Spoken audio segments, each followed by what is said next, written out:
Hey, what?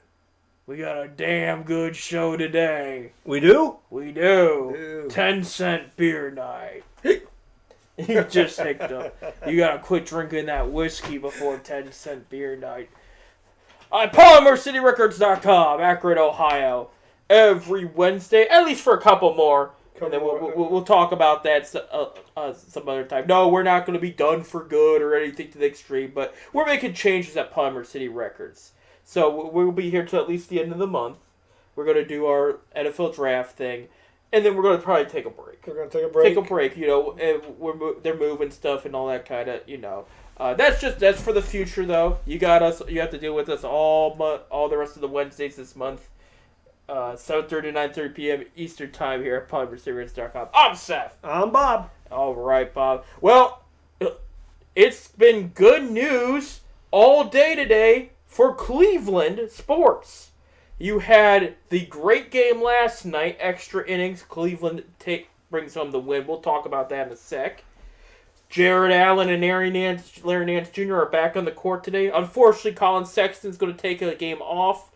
He pulled his groin on back-to-back games. Nothing serious. He just wanted to rest it, not overdo things. But everybody else is playing. Kevin Love's playing, and he's been playing well, too. Yep. And then this morning, we had a new addition to the Browns family there. 3-time Pro Bowler Jadeveon Clowney, the defensive end that will go opposite of Myles Garrett, has signed a one-year deal with the Cleveland Browns. And what I like about this, Bob, we'll briefly talk about this because we won't have anything more to talk about the Browns until NFL draft in a few weeks. Yeah. But what I like about it, some people are a little weary because it's like, it's up to $10 million. It's not guaranteed $10 million, it's up to. I think it's guaranteed $7. I think they said something like that. Yeah, and incentives and stuff like that. Yeah, which I like because it gives him something to work for there. He has had an injury past. He did not play very many games with Tennessee last year, and Tennessee really could have used him, especially against the Browns. A lot of people are on the fence. However, here's the bottom line, ladies and gentlemen. When this guy does play, he's an all-pro caliber player. All right. The other thing too is this guy's been double teamed all his life. Myles Garrett has been double teamed the past couple of years. Myles has only played 3 years in the league. 3 years. Let's see. The 2017 draft. So 17, 18, 19. Okay, so 4 years. He's played 4 years in this league. Clowney, a former number 1 overall pick. I actually watched live, Bob, when Clowney was the top high school recruit in the nation. Yeah, he was number 1 out of all football recruits, and he picked Georgia. I saw that live when he picked up. It just happened to be on when I was looking at Indiana. How long has he been in the league? He's been in the league since 2008. Is it 14? Is it 4? Let's see. No, it wouldn't be the Johnny Manziel draft. I wanted to see if it's on here. Oh, that's Connie's only missed 9 games the previous 5 years. It may have been. I think it was 14. I think he came out in 14. I think you're right. It was the draft where the Browns picked Justin Gilbert and Johnny Manziel and didn't do anything right. And I remember it too because there was rumors because Texans needed a quarterback, but it was similar to the Browns 2017 draft where Myles Garrett's sitting there. They need a quarterback, but it's like, look, this guy's really good. He's a guaranteed good thing. We might want to go for this guy instead, and they did. And there was talk about, well, if the Texans don't go for Clowney, it might be Johnny Manziel over whoever else was there at that time. I'm trying to remember. And I can't on top of my head. I would have to look back at it. But there was other quarterbacks taken before Johnny, but they were thinking, this is going to be definitely the guy they're going to want to go for at number 1. Well, they went with Clowney. Instead, they did the smart thing. Clowney, unfortunately, was hurt most of his rookie year. It just didn't work out. It did work out the next couple of years for him. Then he gets traded to Seattle. Then Seattle didn't want to re-sign him for the money he wanted. He signs a 1-year deal with Tennessee. He almost last year, fun fact for anybody that didn't pay attention last year, around training camp time when the Browns had signed Myles Garrett to an extension, it came out the Browns were that close to sign Clowney. It was going to be a sign and trade. They were going to sign him. Yes, the guy they just got today. They were going to sign him and trade him to the Saints for a second-round pick. And the league found out about it and said, wait a minute. That's too clever. You can't do that. It was kind of one of those, we call it the Madden trade because it's like the Madden video game trade. Well, so anyway, the Browns have signed Jadeveon Clowney. All right. He was former first overall pick, which means they have 3 of the first overall picks from the past, since 2014-15. Which, by the way, speaking of that, the 2018 first overall pick, Baker Mayfield, has a birthday today. So happy birthday, Baker. He turned 26. As that is our quarterback. Haters going to hate, but that is our quarterback. That's our quarterback. There you go. And speaking of birthdays, yeah. Who else? we'll get off football for a second. The hit leader of all times, Pete Rose's birthday. Well, today. happy birthday, Pete. I had no idea. Yeah, Pete Rose. You should be in the Hall of Fame. Definitely should be in the Hall of Fame.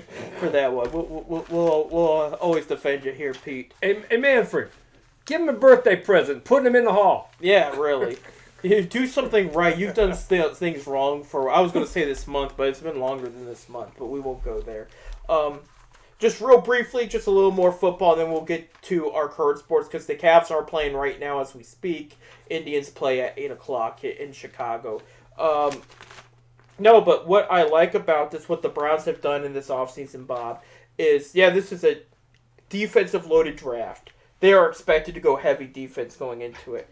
However, with their signings and the way they have things set up, they kind of do what I call the Dick LeBeau move. Now, Browns fans don't like Dick LeBeau. He is a Hall of Fame defensive coordinator. I don't know if he's in the Hall yet, but he's supposed to be eventually. For the Pittsburgh Steelers, one of the best defensive minds in all football. Okay? What he used to do at Pittsburgh against everybody, and it worked. They would draft a playmaker defensive player. Maybe not the first round, second, third, it didn't matter. He would not put them on the field unless there was a reason, like an injury or something. He had them play hard in practice, obviously, and he had them sit and watch.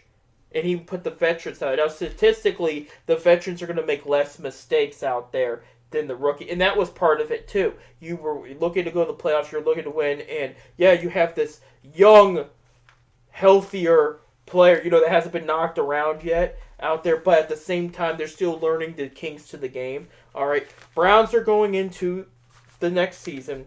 They got Grant Delpit, second-round pick, that tore his Achilles, and he was out for the year. He's doing fine, they said, but he's still going to need to learn the ropes. He's still technically a rookie. Greedy Williams, he didn't play much his rookie year. He didn't play at all last year. He's still kind of learning the ropes a bit. You have a couple of these young linebackers doing well. Still could use a tune-up with some help with some veteran leadership. And it's the same thing going to go to whoever they draft. So they needed to fill a defensive end position. They filled it with Clowney. Again, they're not going to be able to double team both Clowney and Garrett. Right, so now you put more pressure. They did get another defensive end. His name is actually, if you give me 2 seconds more than that, I can pull up all the defensive talent they have pulled up, because I just sent it to all my friends about something here. You have Tack McKinley. McKinley. That defensive end. He would be more for against the pass rush, too. He will be at depth for both Miles and Clowney there. You have Anthony Walker, middle linebacker, probably the most underrated pickup they had so far. Great guy, over 100 tackles combined the past couple years. One of Indianapolis' best defenders there. They're putting in a new defensive system over there in Indy. I don't exactly know why. I think maybe it's the same system, but they're trying to change some things. They had a great defense this year, that's why. Didn't bring the guy back, so the Browns took him. All right, that's a great addition there. So he's going to probably be your middle linebacker there. Malik Jackson, defensive tackle. Him and Andrew Billings will help be the veterans at D tackle there. Billings did not play last year. He opted out because of COVID. He will be back with the Browns this year. Big guy they got from the Cincinnati Bengals a year ago there. Troy Hill, cornerback. He'll probably be your opposite of Denzel Ward, Greedy's work ethic. And they're expected to draft a rookie in the first 3 rounds somewhere for cornerback. That's the rumor. If they do that, then you're going to have that rookie and greedy learning from both Hill and Ward there, and that's some good depth there. And then, of course, you got John Johnson the third, and that he's going to come and stand next to Rodney Harrison there as the safety. Then Grant Delpit's going to watch there. So what I like about that is you have a couple injured guys. You're not pressuring them, to go out there and make plays right away, and you're not pressuring them to learn as fast.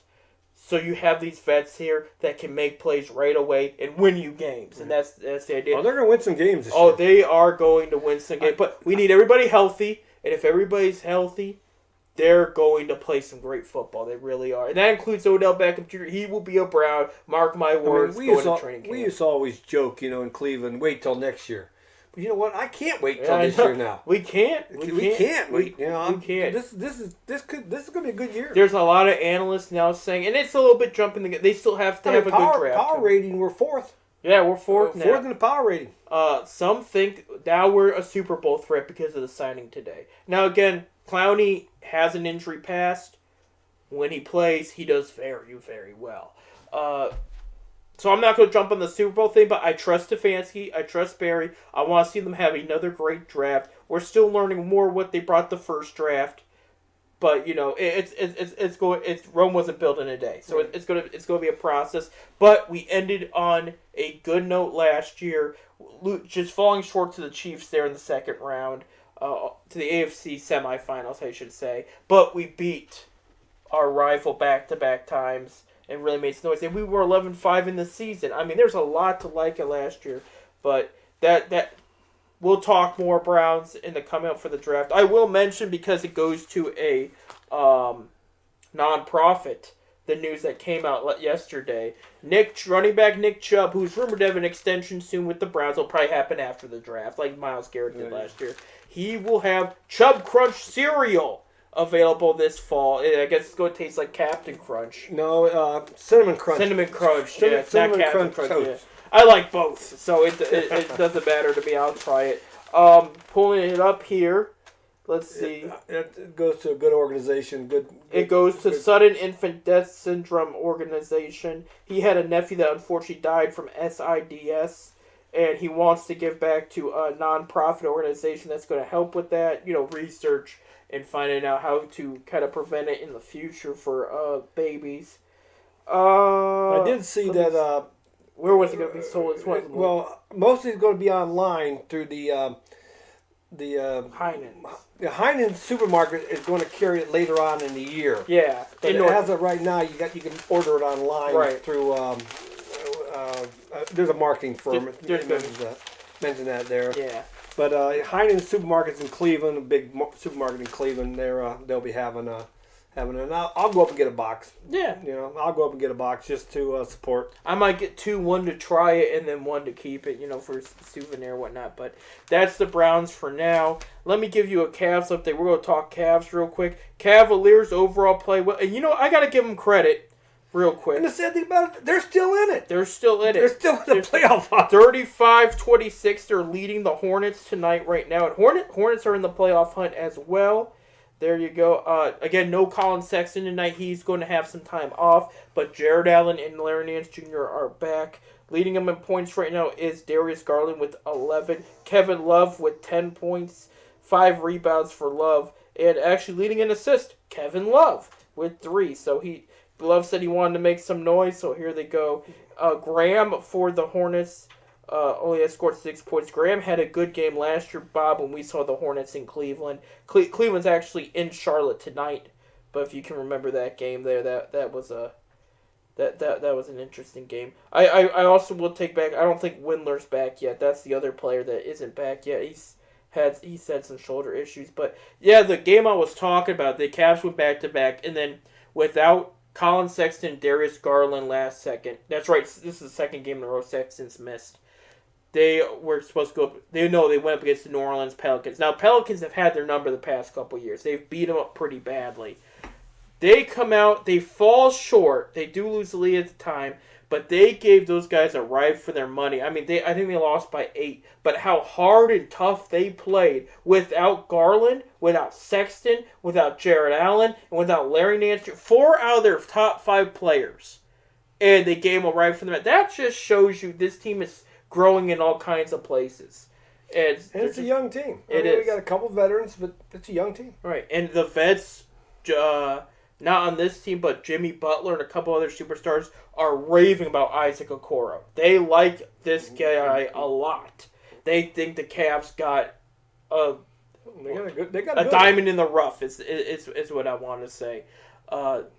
He's playing very well, like defensively and offensively too. He's giving players on both sides a run for their money, and those are the type of players personally I like best. I don't like every player's got a different skill to bring, but I always just liked those both ends of the court type players. Even from superstars like LeBron James we've had that was good on both ends. I've always just thought if you're going to build your team, they have to produce on both ends. Now some players are nice to have heavily defense, some are nice to have heavily offensive. We've seen it on all kinds of eras of the Cavs, and it happens. That's cool, but I like when your main core and your main, I should say, starting five and bench players can produce on both sides.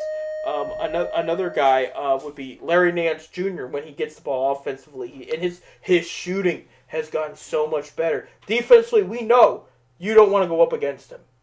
Right. He'll block and rebound you and all that. So right now, Cavs are up. I mean, I like the way they're going. I mean they're a young team, they're a good team, and and they're playing hard. They're playing hard, and we don't got, except for we'll say Kevin Love. But I mean, we don't really have a big superstar.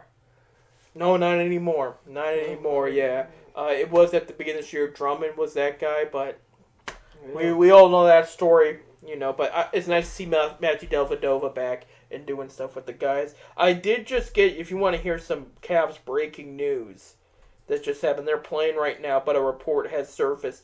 Dan Gilbert purchased the final minority percentage that Gordon Gunn had left of the team from Gordon Gunn. So he's full ride now. He's about for. I think Usher still owns part of the Cavs. They're the R&B star, but So Gordon Gunn officially has nothing part of the Cavaliers anymore. Well, I think Gordon Gunn, didn't he pass away? I think the kids had the kids or his brothers. Somebody had. I think Gordon Gunn, of course, the field house Rocket Mortgage at one time was called the Gunn Arena, which after. The Gunn family. So yeah, here's the rest of it. Here, he had a 15% minority that he has bought.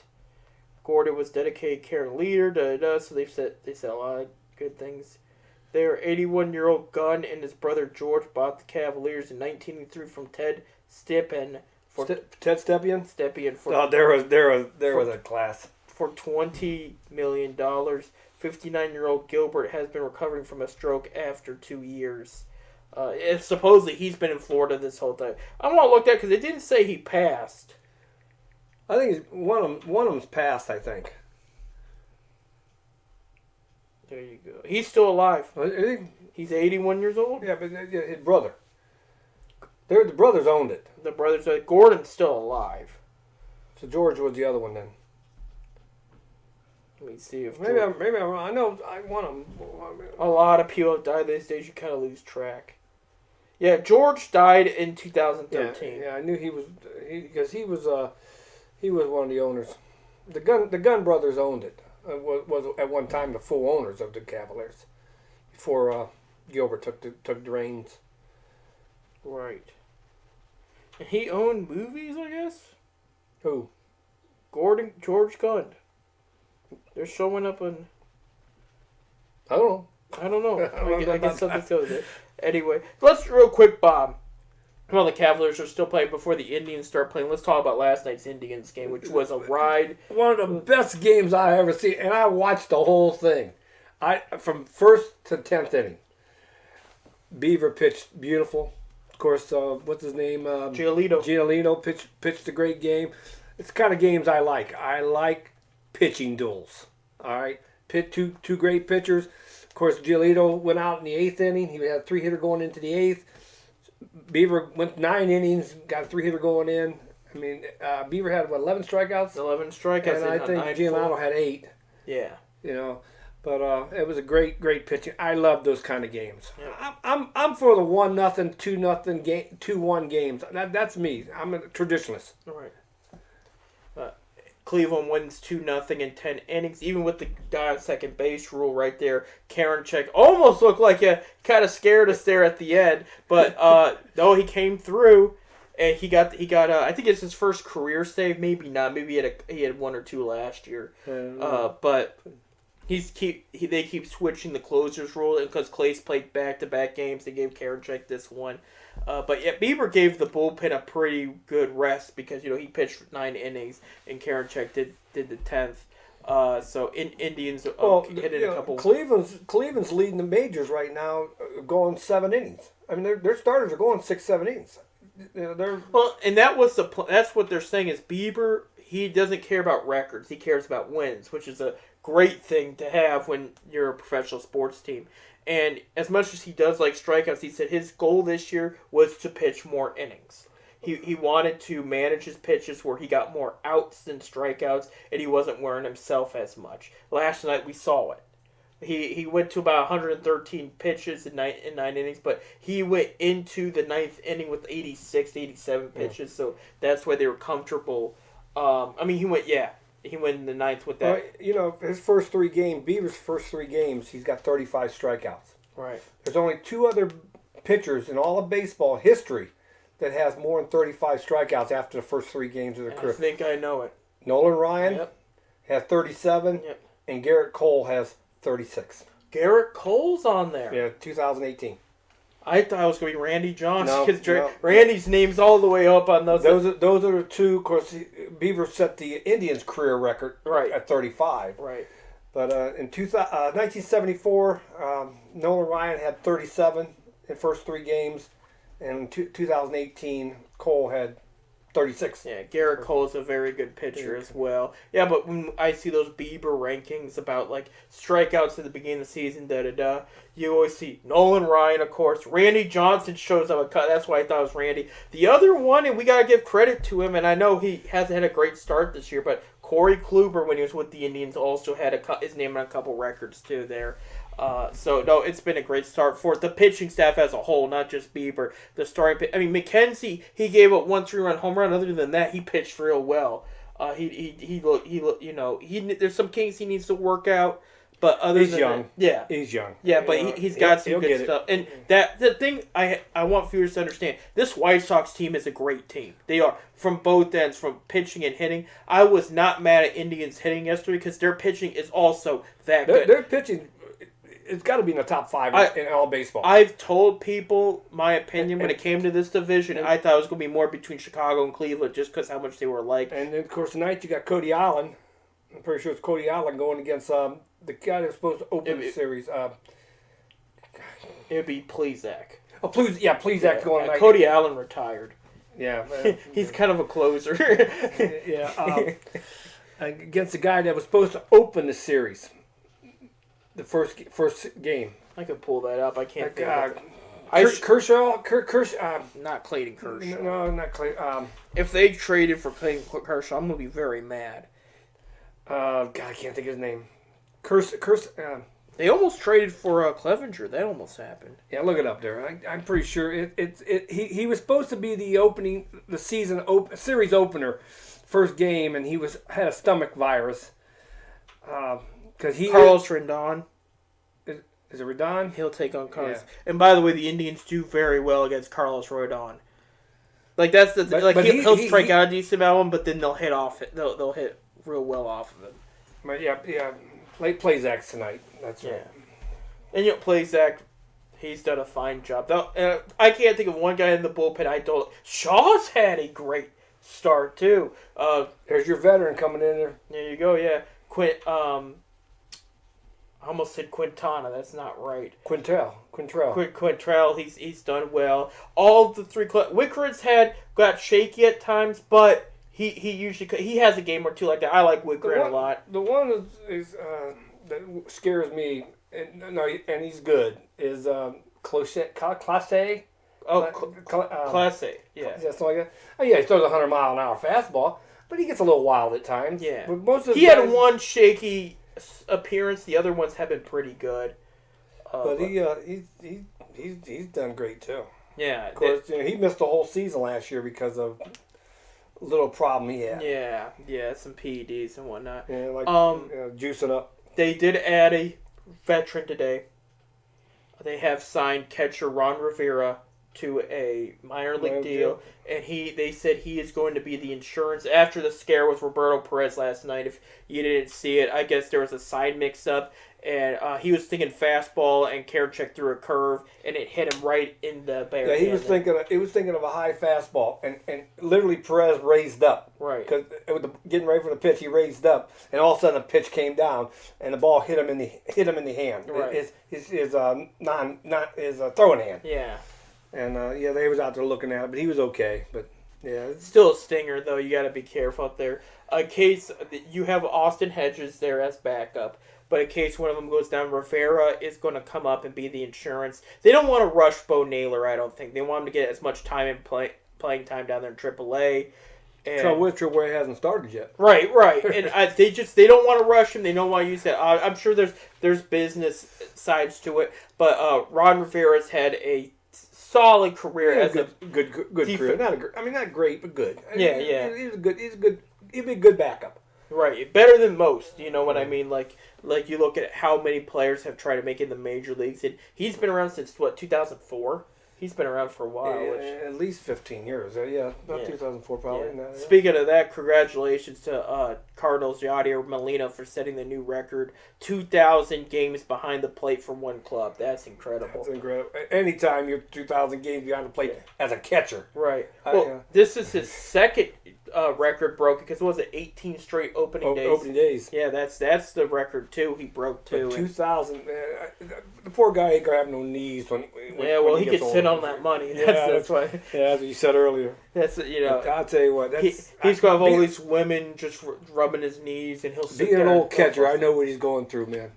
And I didn't play that many games. No, you didn't. But still, what you went through compared to what there's gonna probably be issues somewhere down the line. And he might have to have a cane when he's old, but it'll be worth it. He'd go right back behind that plate. Because he's 40, 41. Is he that old now? Yeah. I know he's been around since I was 13 years old. When I was 13. Well, you figure. I remember the Molina brothers. There's two other ones. One for the Angels. You figure 18 is his 18th starting year behind the plate. Opening day, so that's 18 years. Yeah. You figure he got drafted, he was 18, 19 years old. I mean, he's at least 40. Played a couple years in the minors, probably. Yeah. Unlike, I gotta give a, I think it's still impressive to me. The pitcher that gave up the runs to the Indians last night for the White Sox. Young guy. For those that don't know, he's never played minor league baseball. He was drafted last year. Out of high school? Made it No, he went to college. He played for Texas or... Yeah, you're right. Yeah. I might have to look up his... I think was it Texas A&M or Texas Christian? It was one of those...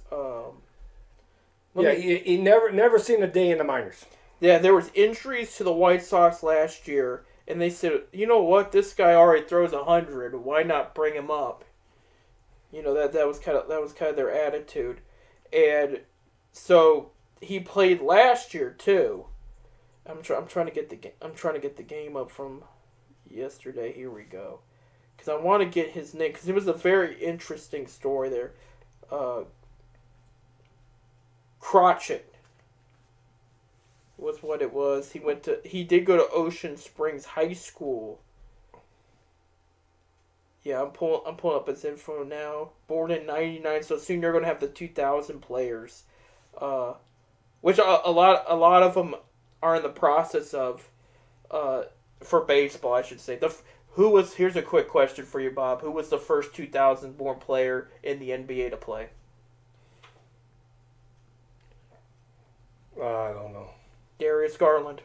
Was he really? He's born 2000?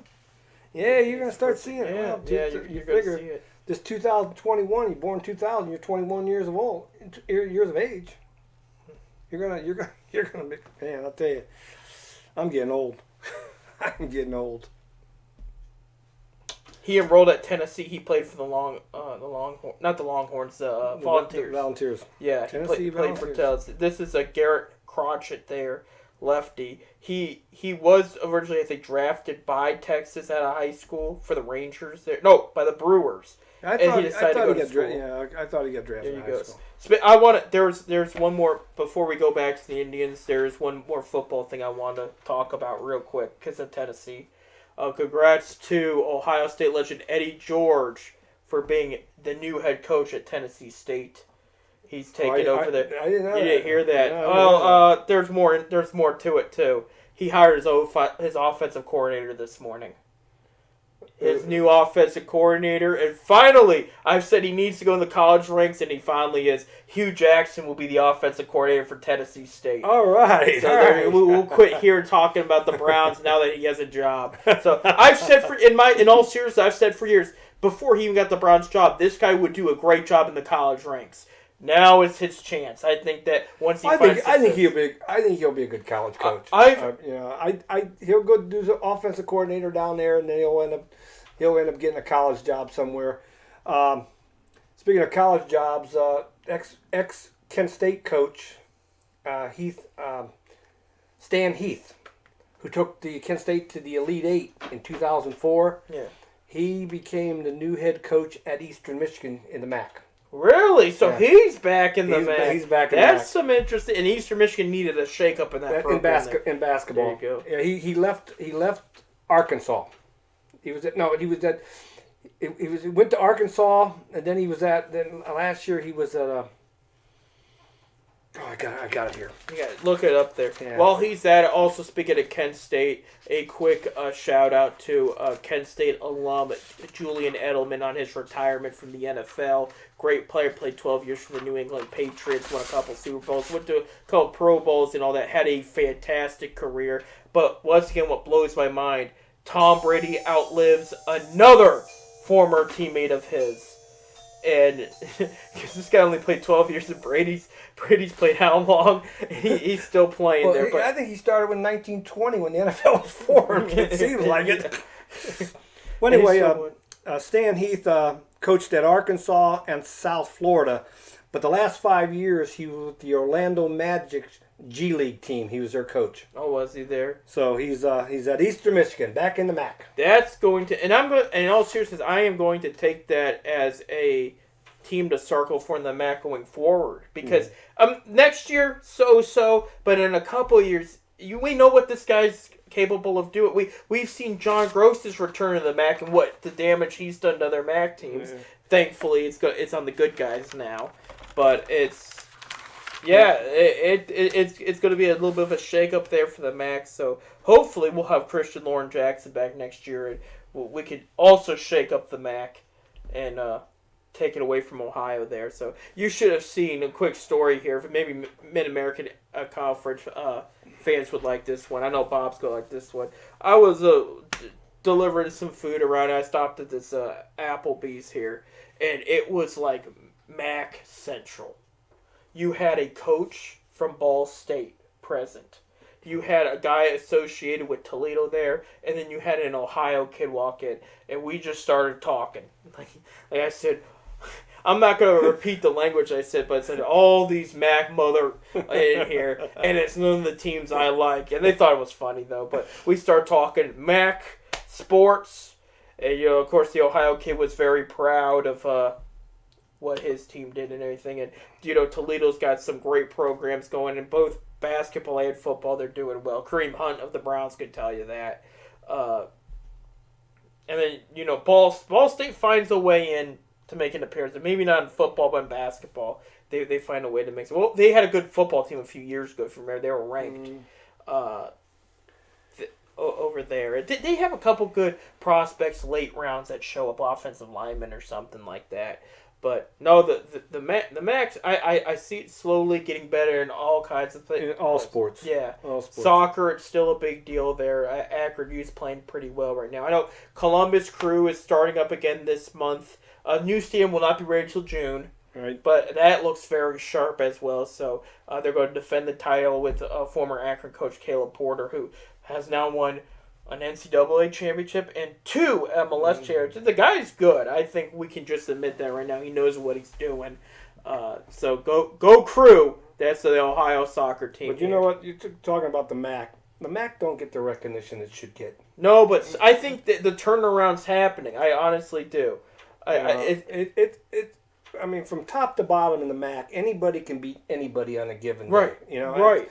It's they go out there and they'll play the Big Ten and the ACC, especially in football. And Akron's one of those schools. You know, like 2 years ago we beat Northwestern on the Big Ten. A couple of years ago, we almost beat Michigan. We lost on the last play of the game. You know, they should have handed it to Cody Grice. We have always played, and of course, this year Akron's down at the Horseshoe in Columbus. You know, we're playing the Buckeyes in Akron. So no, they're playing Alabama too, right? Auburn. Auburn. One of those SEC. Yeah, they opened at Auburn. The season openers at Auburn. They avoided Clemson last year because of the COVID thing. They were supposed to play Clemson. And then, of course, like I said, in the fourth game of the season, they'll be playing Ohio State in Columbus. And the last time the two teams meet, Akron lost 21-12. Yeah. So, I mean, it wasn't no blowout. Of course, I think these big schools come in with the idea, this is a little rinky-dink school. Is that the mentality they got? Never go after everybody. Right, I agree. Going to a little more technicality, we do have a coach right now working very hard. He's had some unfair situations, but he's only had 1 win in 2 seasons. Not in the second season wasn't a full season in his defense too. And then Coach Day in Ohio State loves to beat up on any team. His attitude too is beat them up. I don't care. It's not going to be an easy game for Akron, but hopefully Akron can find a way to not make it. And I'm an Ohio State football fan, but if Akron would win, I'm a season ticket holder with them. I'm going to get my tickets back. I need to call them. Yeah, it's coming up, man. It's coming up. It's coming up. I just forget. But on that note, I would be down for an upset with this if the Akron Zips cost Ohio State a playoff spot. Then you know me, I'm a Zip fan. Right. I all the way. I mean, I love Ohio State, but my heart's in Akron. Akron's got to make some noise, make it special. It was a big deal. It's not football, but when they won the soccer championship, that was a big deal. That was a big deal. They beat Louisville, and then they go back for a second time in a couple years later, and that was a great game too. Every time we walked through that stadium, we walked through the trophies right there, national champion, soccer. Right, and they get Suma Field. They get more students, I think, that go to the soccer games than the football games. I'm just being honest with you. No, I think they do. There's actually students that follow the soccer because that's their team. They're having a little off year this year. I think they've lost three matches already. Yeah, which is a lot for them. But they're still I think they're second in the MAC, and they're playing Eastern. I think they're playing Eastern Michigan tonight. Right. Yeah. Well, or northern one. They're one of the East Michigan or Illinois teams. They're playing tonight, and they're like I said, they're good. Their program. They'll be there. Right. If they win them 17 years in a row, they've won the MAC.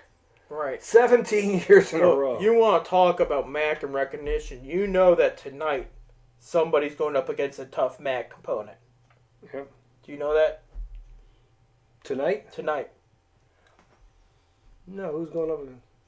The Chicago White Sox are going up against a tough MAC opponent. Zach Plesac is from Ball State. Ball State, yeah. He's on the love for Ball State. Yeah, I didn't know that. I didn't know until his last appearance, and Tom Hamilton on the radio was talking about it. And I was like, that's awesome. And I guess he was first round potential, but he had an injury, I guess, early on, and people were hesitant. So when the Indians jumped to the chance to draft him in the later rounds, hey, we'll take this guy along with Savelli and Bieber. Yeah, that was the same draft, by the way. So Indians were just boom, boom, boom, hitting up. I mean, they're homegrown. Right, exactly. Homegrown. And that's what I have to give credit to the White Sox too, and that's what's going to make it tough. Is Tom Hamilton was talking about last night. I was driving around, so I could only listen to it. How much this White Sox team you're seeing now were from trades that they just hit on, like dead hit on, from trading away valuable players back. Like these are guys they traded when they traded Chris Sale. when they traded Jose Quintana. Actually, the guy that pitched last night, Gilletto. Okay, you know who they traded to get him? No. Adam Eaton, who is now back in their outfield. Yeah. They traded Eaton to the Nationals. Nationals won a championship with him. Eaton re-signed with the White Sox this past offseason. So the guy they got rid of, so they could get the prospect. The night before, he hit the home run that tied the game. Right, exactly. So the White Sox are crafty.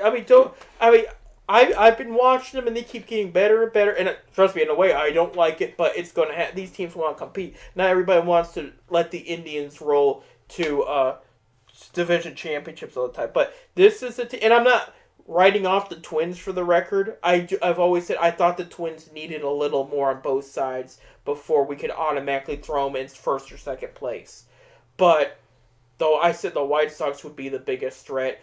The only thing and I'm not saying this is a good thing for this guy's personal situation, but they dodged a bullet they don't have to deal with Eloy Jimenez right now. Right. For the rest of the year, it's looking like, and I feel for it. Great young player. Just to and what happened to him there in spring training, it's a downer, but that's a big player that the whole division's avoiding right now. They don't have to go up against, but his replacement is playing very well too. So, the White Sox have depth. They're got to be one of the most improved teams. They are, and they're still young. They're still working on it. They're a very good team. I'll tell you what, the Central Division of the American League is, it could be a 4-team race. Even Kansas City's playing good. Detroit, they're struggling. But Detroit will. And what made me laugh there about with Detroit is I don't like the Tigers, but I always who do you like? I like the Indians. With a capital I, capital N, capital D, capital I, capital A, capital N, capital S. And I had to look to make sure I was spelling it right there. But I had to laugh because, all right, Detroit's got some young prospects coming up. Maybe not this year. Some of them no. In a few years, Detroit should be a threat again.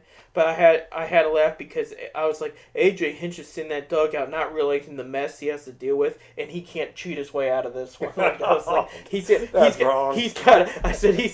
to figure it out now, like a normal manager there. But they're in good hands there. I hope he doesn't pull his hair out like Rod Gardenhire did. I'm still shocked he up and left him like he did last year. Yeah, that was. I think he just had enough. I don't know if he's coaching anywhere or managing anywhere. No. I think he just wanted to get out of it. He was older. He was down. He was there a long time. He was at the age he needed a winning team now than to rebuild it. Rebuilding takes a lot out of you.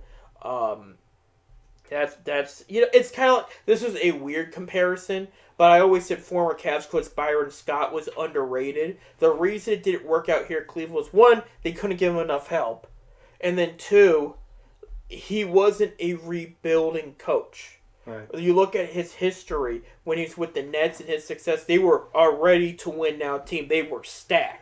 So he coached them to their best ability. When he was with the Hornets for a brief period of time, yeah, they had an off year that were able to get Chris Paul out of the lottery, but then they had other players there that were a big factor in making them a playoff team right away. And that's the same thing with us. There's just some coaches that are not great at rebuilding. There's some coaches that are good at now. Even if they're good at working with young players, doesn't mean they are good for the head coach role. One guy, and I mean all due respect because I've met this guy, and he is a great human being. Manny Acta that used to be with the Indians, when he was hired, it was because this guy knows how to build young talent. This will work and everything. And other than, again, he needs some more help, they just were not clicking as a unit under him. And so then when you see Tito Francona come in, they do pay for a little more help. Nick Swisher, Michael Board. It worked out for a year with those contracts. But then you saw the focus change. You saw things shift. And it made a lot more sense, with the direction of the team. Right. And Tito did tell him, if I'm coming in, it's a win now. It's not... We're not going to take 3-4 years to rebuild. And the way Chris Antonelli has set up this team, and I'm going to wrap this up, and then we have our first break, by the way. The way he's had it set up is we kind of go through a farm system where we bring up young talent along with our winning ways so that it's just continuously building. That way we don't have to do a full rebuild again. And they're doing a good job with it. Like, again, no Bauer, no Carrasco, no Kluber, no, there's another name there I can't think of that. It's no Clevenger. No Clevenger. And they're still a top rotation team. So that's how it kind of works there. It's crazy. We'll talk more about that. Indians are probably just underway with their game now. We're going to take a 5-minute break, and we'll be back here at 10 Cent Beer Night.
These blues.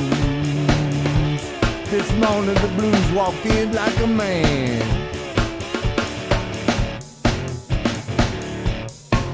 All these blues. The blues walked in like a man.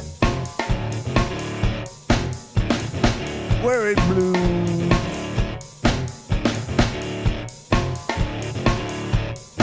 Give me your right hand.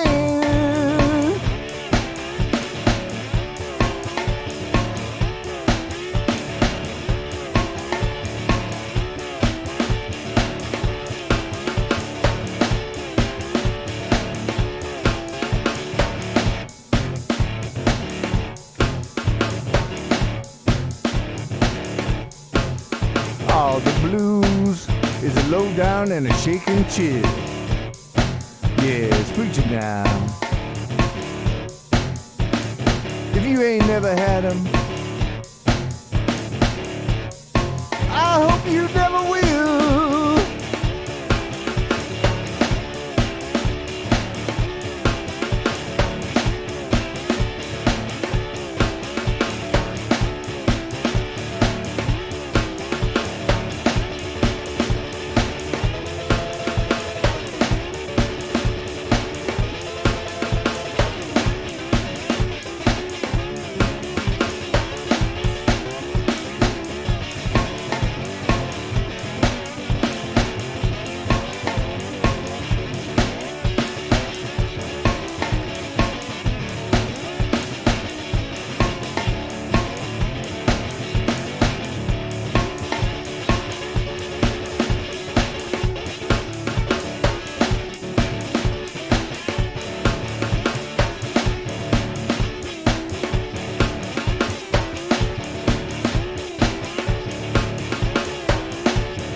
When I preach these blues, you come on in, take your seat and sit on down.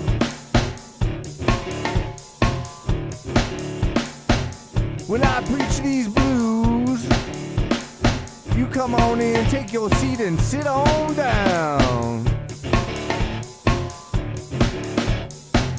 And if the spirit moves you, if the spirit moves you, and if the spirit moves you, Lord, if the spirit moves you, jump straight up and down.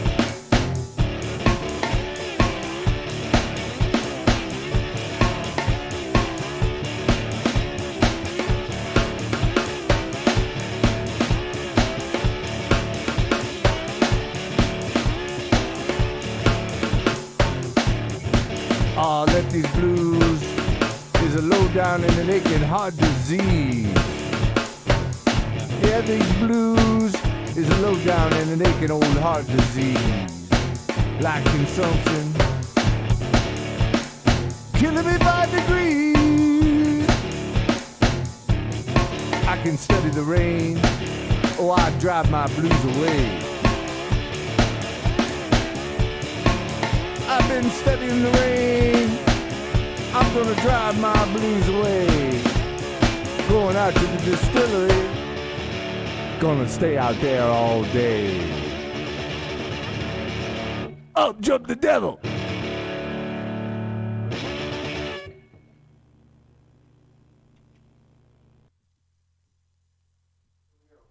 Hey, welcome back to 10-Cent Beer Night. Real quick, with 9:49 left in the third quarter, so it's past halftime.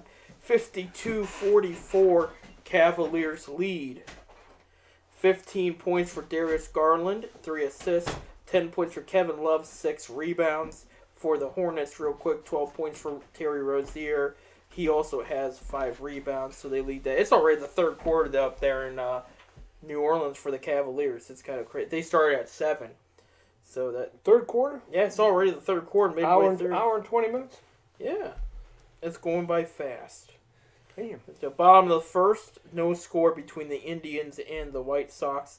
The White Sox already have 2 hits against Zach Plesac there, but they didn't do anything with them. It's bottom of the first that we know of. I'm not going to pull up the play-by-play because we'll be in and out of that, and it'll take some phone battery there for me, and it'll be a whole other thing. But, yep, so Indians and Cavaliers are underway here. And again, Cavaliers with a lead. Any good win for the Cavs is a good win.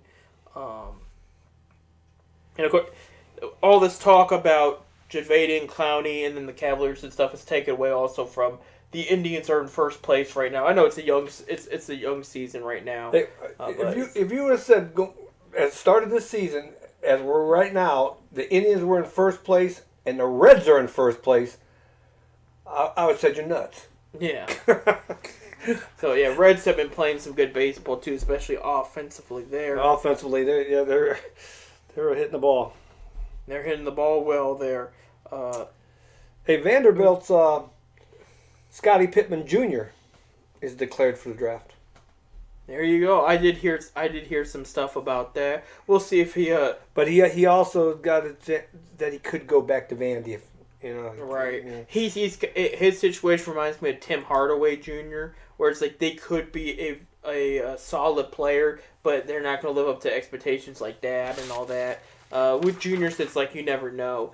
I know the only other one I know right now as far as juniors go is Bronny James Jr. Very good player. Again, he's in high school, but right now he's been taking more on the point guard position because of his size and whatnot. He's not as big as his dad was at this time, but he's still very, very good. Don't get me wrong.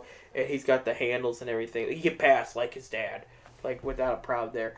Bob, did you have some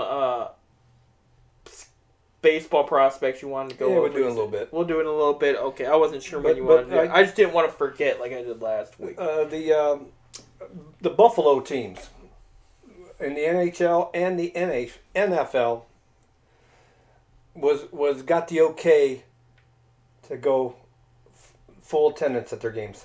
There you go, and that's the early if. But there's an if. Oh, there's an if. You show that you got your vaccination shot. So they're doing the vaccination shot for this season there.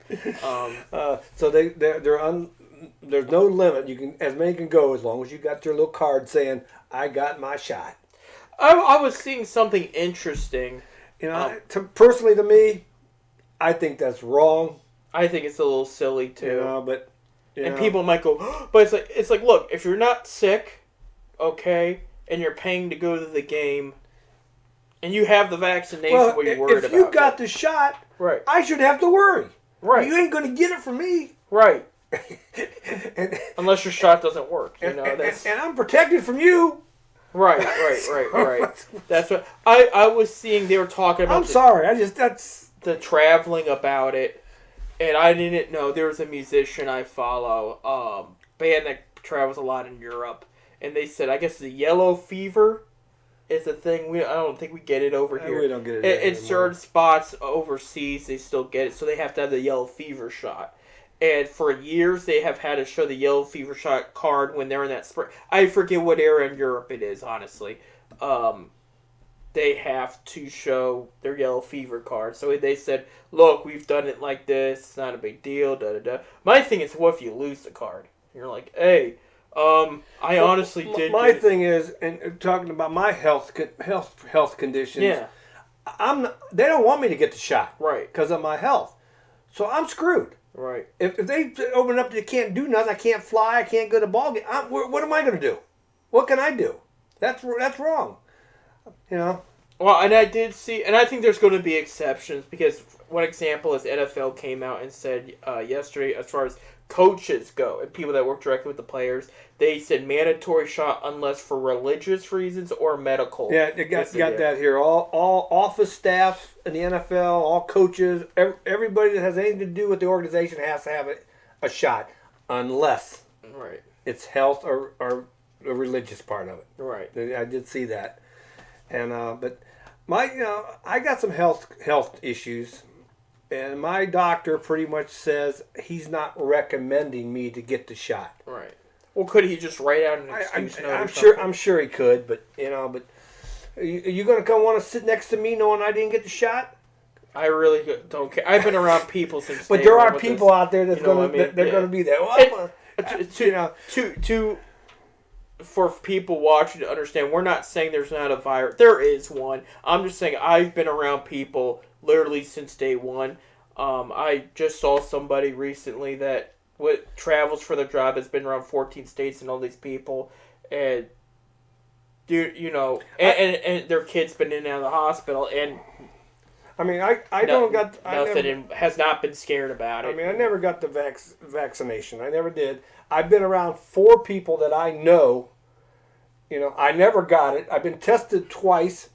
Both times been negative. Mm-hmm. But like I said, I got some health issues that the doctor recommends that I do not get the shot. I can't help it. What do you want me to do? Get the shot and die? It ain't gonna happen. No. You're just not going to have to go to a Buffalo Bills game. I'm just not going to have to. But it is. And I don't know what the Browns... But you're talking about doing now with airlines. Yeah. You can't get on a flight unless they got the... and I travel a lot. Right. And I think part of it is just temporary, in my opinion. We'll see how long... It might be like for the next 6-7 months, this is how they want to handle things until they're comfortable with just the normancy. Again, I don't have any secret intel or anything. I just know things are slowly getting better. People are getting more comfortable. I mean, it's getting better. It's getting better. It is. I think it's going to stay that way. And just everybody be careful. That's at the end of the day. What you choose is what you choose. I know there's something there, and you have a right to get the shot if you want to get the shot. That right. Nobody's telling you don't do it. Right. I'm just one of those ones also that if you feel that you're scared going there, you don't go. Don't go. Right. There are people out there that that we got a problem. I got a problem with like health wise, and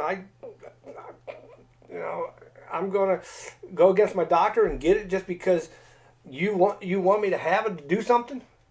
My doctor says you don't. I just. Well, then you're excused. I'm excused, but if I go to the game, do I got to have a card saying I'm excused? Get out of vaccine shot jail. Get out of vaccine shot jail. I don't know if you would have to. I don't know the rule on that. Like if you have a legit reason. I got a doctor's appointment in a couple weeks. Find out. Let me know because I'm curious about that. I talk to him. Because there's a lot of people like you that literally they say, "Look, this might be a risk to your health. I prefer you don't get it." You know what I mean? Well, there's a lot of people that they're telling you not to get it if you got this or you got this or you got this. All right. But then of course, quote unquote, our great government, you need it. I don't need it if I'm going to die. They've said we need a lot of things. Yeah, our government control. Yeah, well, whatever. Let's get out of politics. Let's not get into the politics. We went last week with Ron Manfred and his politics, and Rob, not Ron. He keeps doing that. Whatever his name, Dingleberry Manfred. We definitely need a new baseball commissioner. There. The guy has no guts. No guts. Pulls it out of Atlanta. You know. Hurting the small business owners in Atlanta that was looking forward to having the All-Star game there to make money for businesses that this COVID hurt. Right. And then he puts it into a Denver, Colorado. That I don't. It's stupid. And again, the city and the businesses and the organization had nothing to do with the bill that was passed, and his decision's not going to affect the bill that was passed. No, it's stupid all the way around. This is just an egomaniac trying to. I'm hearing reports. A lot of people, they know the bill was passed, and they was upset with that way that bill was passed, but there was also they're upset because we're going to lose money. Right. You know, that's it. The politics of that is whether you feel about the bill or not, and I don't really have an opinion. I think most people would rather make the money than care about that bill. Right. That's between the Georgia citizens and their government. Okay, they're going to handle that. What Rob Manfred does in Rome and New York is not going to directly impact that bill. It's just not. Was it the NBA that pulled out of somewhere, Charlotte? Yeah. They pulled out of Charlotte for something? For an LGBTQ ruling and everything. And it had it there, and 2 years later, nothing bad happened, and it's like, and Michael Jordan worked his butt off to have it that year, and he wasn't going to let anybody in LGBTQ be discriminated during the All-Star weekend over there. It wasn't going to happen. It's like Adam Silver, what you decide is not going to directly affect their bill. Michael Jordan didn't pass the bill. The Charlotte Hornets did it. The Charlotte Hornets business. I'm sure there was a nice homosexual man or woman that was sitting there with a nice business or been like, hey, I'll handle this on my end in my town, but I was really looking forward to that business. I was really, and you pulling out takes away from me. I'm sure that happens someday. Now they got the All-Star game 2 years later, but it was just, it's like you have no pull just because you're commissioner of a sports league. You know what I mean? I think if you would have taken up the vote to the people, they would have said, keep it here. Right. I really believe that. And we're a democratic society. We vote on things. Don't let 3 or 4 guys sitting in an office say, we'll give them the old shaft. Because I don't like it. Whatever your views are, that's your opinion. Right. And I don't care what your views are and anything like that. But when you hurt the small businessman, the little guy out there that's trying to make a living, then it's screwed. And Manfred, that was the most dumbest thing you ever did. Well, besides keeping Pete Rose out of the Hall of Fame. And you're the only one that could change that. He's done a lot of, and I don't think he's done either. And some of these rules change. And I don't know if that was a April Fool's joke that came out. It came out on April 1st about the stuff they're testing in minor leagues. I don't know if that was real or not. If that was, that's kind of bothersome too. What's that? Stuff about bigger bases, all kinds of stuff. Yeah, bigger bases. Was that real? That's real. They go from 15-inch base to 18-inch base. So they're doing that. They're doing no shifts. Yep. No shifts. I wasn't sure if that was a joke or not. No, that's not a joke. So Manfred continues to be the joke. Because all the minor leagues, they're doing everything they can. The minor leagues are going to get it first to try to speed up the game. Baseball is the only sport that does not have a clock. Right. So there's no time limit, per se. Right. Yeah, but you also see, and I'm not defending it. If I spend $100 to go see the Indians play, I don't want to be there for an hour and a half. I want to sit there and enjoy it. I want my money's worth. Right. I want 3 hours. Right. I'm out in the sunshine. I'm relaxing. I'm having a good time. Right. I don't want to go in, pay $100 for a ticket, $50 to park my car for an hour.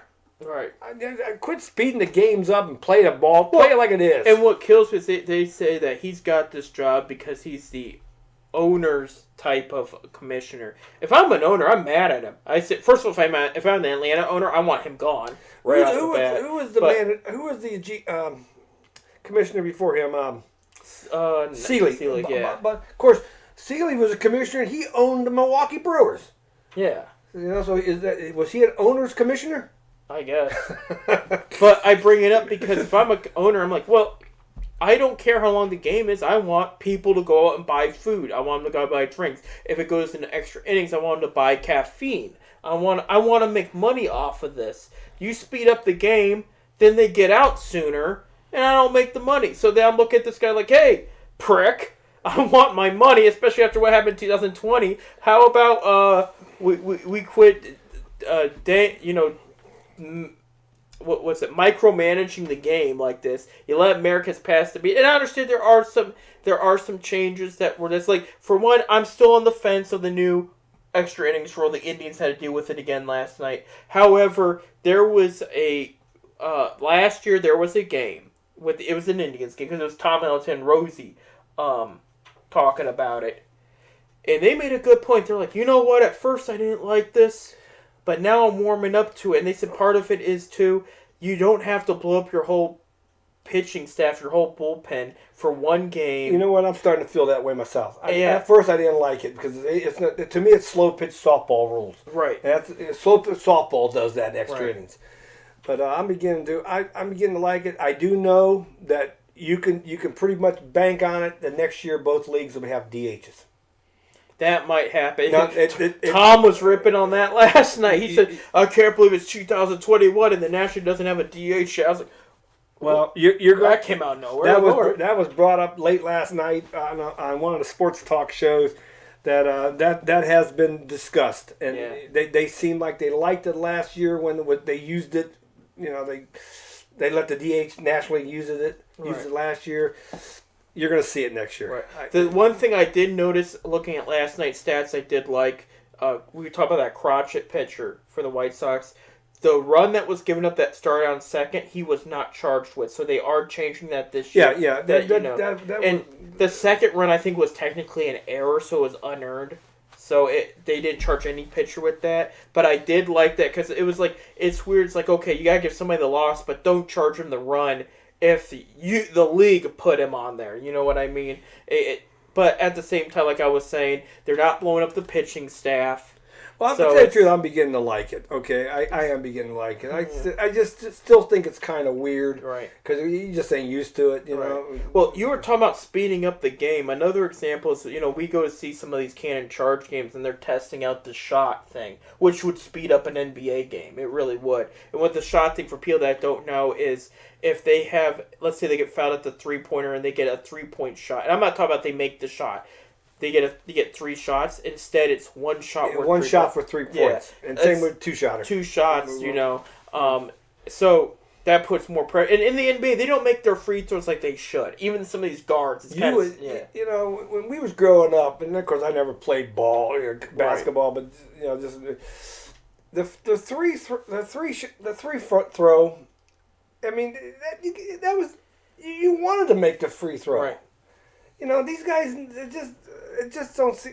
You figured it'd be easy for them. I understand if you're 6'11" and your big hand, it's a problem. Like Shaq's bigger than 6'11", but it was a problem for Shaq because he's so big that it was actually near the end of his career. He finally figured it out. You're standing there in a line, wide open shot. There ain't nobody in your face. I understand you're gonna miss one or two. You're gonna make them all the time. Right. But just the way 50%, 47%. I mean, that's. If I'm a coach, I'm stressing some of that. I'm not stressing free throws. There's a whole thing that happens in an NBA game. They can't just talk about free throws all the time. But I'm like, look, we got 3 points that you're not hitting, and that can help us win the game. And you're a shooting guard. Hit those damn shots. You know what? And I'm critical because you're getting paid millions too. I'm not talking about the junior high team down the street. I'm talking about these $2 million plus players that they make that much amount of money in a year. Not even a year. Make your damn free throw, Let me give you a Cavs update real quick, speaking of that. But, yeah, Rob Manfred, he's stupid, and I don't like him at all. He's 66-63, so Hornets are coming back. Hornets are in the playoff hunt, too, so they're going to put up a fight. 17 points by Garland, 4 assists. 12 points by Love, 10 rebounds. He's got a double-double there. Dean Raid's got 8 rebounds. He's got no points. By the way, congratulations. We forgot to talk about this. This was a big deal. He hasn't played yet today, but Lamar Stevens signed a new multi-year deal with the Cavaliers. It's similar to what Dean Wade. So he's not a two-way player anymore. He earned a spot on the team. It's similar. It's a 4-year constructed deal. Reconstructs his money for this year and gives him 3 more years the next few years. I'm gonna miss Wade down in Canton. He earned it though. Yeah, I know. He's back there for the Hornets. Terry Rozier 16 points. Same thing with Bridges. He's got also 16 points there. So 68-63 Cavaliers lead near the end of the third quarter there. Let's see if we got any action for the Cleveland Indians here. Get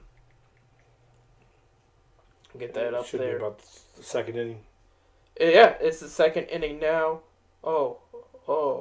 No. It's not good. How bad is it? At the end of the first 6-0 White Sox, 7 hits have been given up. Wow. Yeah. It ain't over. No, it's not over. Yogi said it ain't over till it's over. You forget Carlos Rondon's on the hill for the White Sox, and the Indians do pretty well against him. They really do. I could tell you real quick what happened there. RBI single by Yamakata. Then Yerman Mercedes, the guy that's filling in for Eloy Jimenez, hits a 3-run shot. And then there was a RBI double by Larry Garcia, and then an RBI single by Nick Madrigal.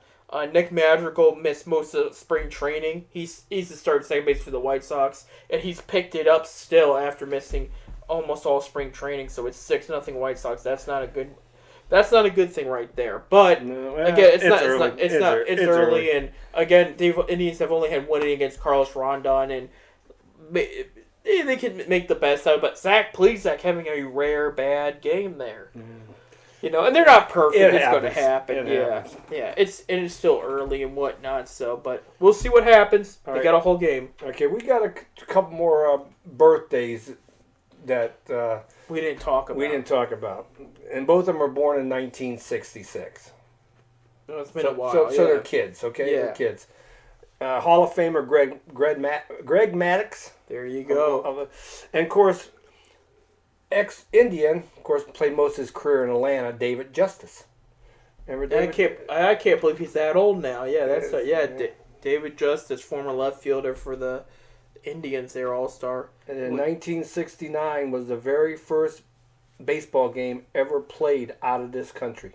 Very nice. The Montreal Expos beat the Milwaukee Brewers. Oh, no, I'm sorry, St. Louis Cardinals. St. Louis Cardinals. So birthdays for Baker Mayfield, David Justice, Greg Maddux, and then 1941, Pete Rose. Pete Rose there. Yeah, so I saw a cool video. You're talking about the Expos. Now, this wasn't the Expos, but Expo Stadium looked a little bit like Old Municipal in a way.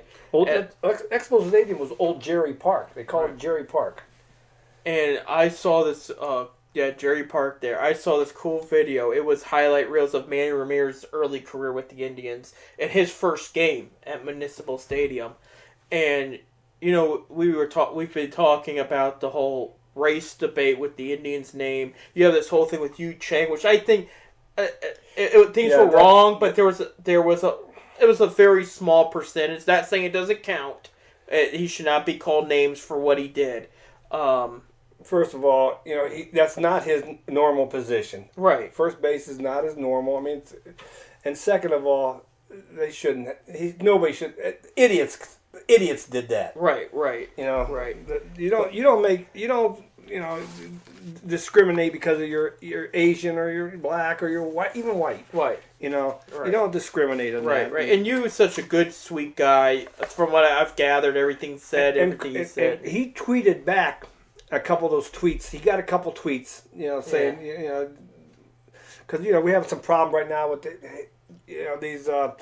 the shootings down in Atlanta or whatever. It's racism towards the whole coronavirus thing because it came from China. So but he ain't even Chinese. I know he's not. Korean. He's not. But the racist idiots aren't going to put that together. They're not smart. So they're going to say, oh well, he looks the same, and they're not. You know. But that's what they're going to say. He literally. Text back. Yeah. These supposedly couple comments he got. Text back. You have a right to your opinion. Mm-hmm. I mean, this kid. He just let it go. It went in one ear and out the other. That's what you have to do, unfortunately. Yes, Terry Francona called him into the office before the game to make sure that he was okay. Right. And Terry said he was fine with it. That he understands there's idiots out there. Right. Especially if you're on the big stage and all that. You're going to get haters no matter what your race is, no matter what. I got haters. We all have haters. I mean, this guy here don't have no friends. Yeah. They all hate me because I don't like Rob Manfred. I'm Rob Manfred's best hater. No, you're not. No, I'm probably not. No. I want to meet Rob Manfred's best hater and have a drink with him. But it's his wife, probably. There's like 240,000 people down south of here. I forgot. In the city of Cincinnati. Oh, yes, there's Cincinnati. Well, then don't forget Atlanta. Yeah. Atlanta's got 1 million people that probably beat at him. You changed. He is a great player. I've been saying he needed to make this team for a while. He has made this team. He's made a couple good hits. He just needs more playing time to adjust and whatnot. He hasn't played a lot of Major League ball yet, but he's got a lot of good pop, and he's better at short and third base. It's more his. Second base he does all right too. Like I said, but idiots out there, Exactly. Idiots out there. But I bring it up from the beginning. I bring this up. They were showing Manny Ramirez's first game. And in deep left field in Mo Municipal was his family, and it was a group of all different kinds of white. Maybe not much of Asian, but black. You can see some Indian folks in there too. And they're roaring for Manny Ramirez. And he hits a double, almost a home run. His first big hit with the Indians. And of course that ball went into the stands, so they got that ball and they're going all nuts and everything. His second at bat was a home run left field to that group. And but it's just to see all these guys, and they're holding up signs and everything. They got everything going, and it was just cool to see. It was just such a big deal to them that he was there, and that there was all these people of all these different races, and they're wearing all this Indians merch, and then that they're there, and nobody said anything because it was such a nice moment. You know what I mean? And they weren't nitpicking about it and everything like that, but it was just cool. And then you just see the 90s Indians when they all erupt for everything that happened because you got 427 straight sellouts. I think the number's hanging up at the they set the record. Of course, that records have been broken now. Right. But they 400 sellouts. That place used to erupt, man. When you got the Bell and the Ramirez and Omar Tomei. When they put them out there, the place would go crazy. And we had a hitting team. The 90s teams were hideous. Well, I was going to bring up that statistic I told you before the show for fans that did not know. Indians this year hit 13 home runs the first 7 games of the season. This is their second best mark, and there's only been 3 other times they hit 13 or more home runs. The best mark's 14, okay? The other 3 times, they went to the World Series. It's an interesting mark. The other 4 teams, the 2 other 4 teams came from 95 and 97 where they lost. The other 13, they hit 13 this year. The other one came in 1927 when they won. So that's interesting. I'm not saying jumping the gun here, but the only times they've done that, they've seen the big stage, and they have won one of them. Usually when you see statistics, they've been there, but they lost. We don't want to be reminded of that. But with this pitching staff, if they can keep this hitting going, anything could happen. Anything. It's a long season. It 162 games. They still need to figure out something to do with Bowers. 162 games. You're going to lose. If you lose 70, you still won 90. Right. Which is going to should get you in the playoffs because a couple years ago we had 93 wins and didn't make the playoffs. But I think it was 95. Something like that, yeah. Yeah, because we tied it. We tied the worst, which was the 05 Indians, who also had 95 wins, and that was such a crazy year too. And then to see them fall short, and it was that last week was just really bad. Do you remember that last week of the 2005 Indians at all?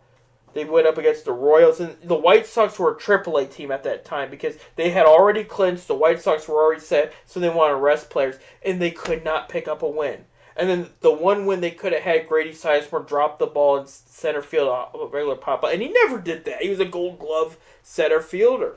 You know. Grady Sizemore. Well, speaking of that, you texted me the other day, Coco Chris.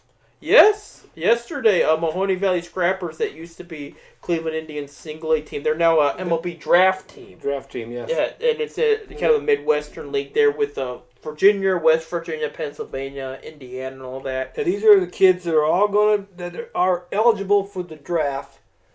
And they're going to play in this league so the teams, scouts like me, can go out there and watch them. Right. For the draft board. Right. Well, Mahoney Valley Scrappers have hired Coco Crisp, former Indians outfielder, as their... I like Coco. Yeah, as their manager. So I liked him a lot. You remember, Coco, he came back in 16, if you can remember, because when Michael Brantley went down, they wanted some depth at outfield, and they were able to... I think it was one of those post-trade deadline trades. You know what I mean? Yeah. It's kind of like a waiver trade deadline thing with the A's, and they brought him back, and Coco made some noise. It was just great to see him back. He had some speed on the bases. He did. Yeah. He had solid contact. But why didn't we make a cereal for him?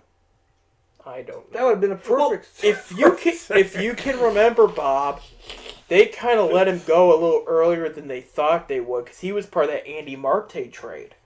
Because remember, it was that big three-way trade. They made some big deal about it between the Phillies, the Red Sox, and the Indians.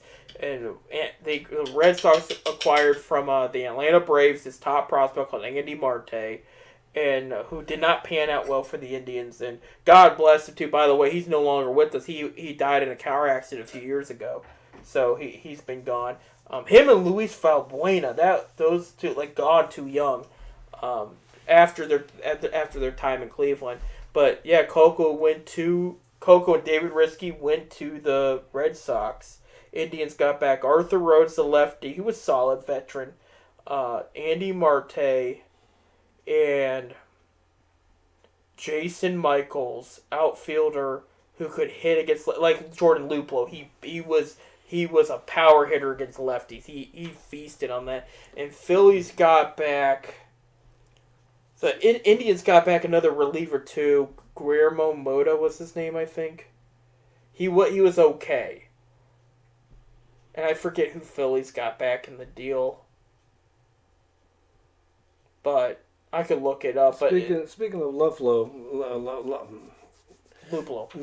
did you see that home run he hit the other night? I mean, the called back one. That was a home run. It was above the yellow. Came down above the yellow. Somebody I know, not too personally, but on the Facebook. And it just seems like the umpires are making a lot of. They're getting these. You got video cameras, and they're still making mistakes. The other night, they went to the video, and the guy missed the base sliding in the home plate. He missed it, got tagged out. They called him safe. Oh, was that the game winner with Philly? Yeah. Yeah, I thought he missed it. He missed the plate by that much. Yeah. They're saying there was at least 4 big mistakes, including that one and the Lupo home run that was recalled back in there. And like I said, there was somebody, again, I don't know personally. I've met the guy. I mean, why do you got replay? Right. He had seats left, third base side left field, and he watched that ball go, and he said it hit the top of the wall, and then it bounced into the railing. Then back out. That's a home run, yeah. And they called it a double. And they call it, and again, with double, was really no explanation given to media and fans. They kind of pretty much. Because when they go to the video, the replay, it goes to New York. They're watching it in New York. I mean, we see it on our TV. They'll show 5 or 6 different views, angles on that play. What, they only got one angle in New York? They can't, Yeah, I mean, it was we got a bunch of them. Why don't they got it? A great comparison. It was the exact same situation. Again, because the yellow line is pretty much the beginning of the home run territory. Well, we was always taught and told that if it hits the yellow, it's a home run. Right. If it hits below the yellow, it's off the right. It's not a home run. Because now they're trying to say it's technically the top level of the. It was just stupid. This came strictly down on top of it. You know how hard it is to hit that yellow, just like it is hard to hit the foul poles. You know what I mean? But they said it's the exact same thing because yellow is technically the home run territory, like you're saying, as when the ball hit off Jose Canseco's head and went into home run territory, and they called it a home run. They said it's technically the same thing, and they just called it a double. They robbed the guy. That's what. Technically, the Indians had 14 home runs. Let me see it coming down for 7 games, and then ricocheting toward the railing, and then coming back. Right. You can literally see it hit the railing. So if the railing wasn't there, it was going over. It would have been there. I just can't believe they missed that call. I can't believe they missed the guy missing. Why does the umpire standing right there? Right. I think part of it is too, it's ego because they don't want to be corrected, and they're not looking at it as, maybe I made a mistake. They're looking at it as, I want to look into the. Well, we gotta look into it because we get paid to, or I want to look into this because I think you're wrong. So they just kind of. That's why the NFL got rid of some of that penalty replay because the refs were like, look, we're going to call what we originally called anyway. So. Well, they're supposed to do what they tell them to do in New York. Right. You know.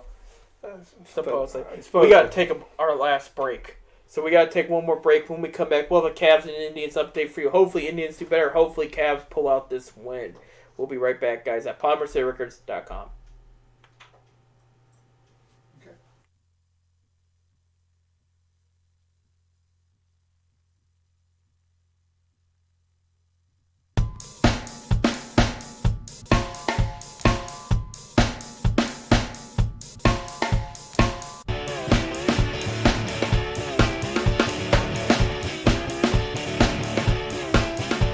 These blues.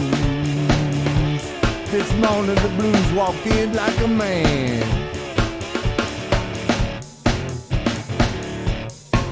All these blues. The blues walked in like a man. Worried blues.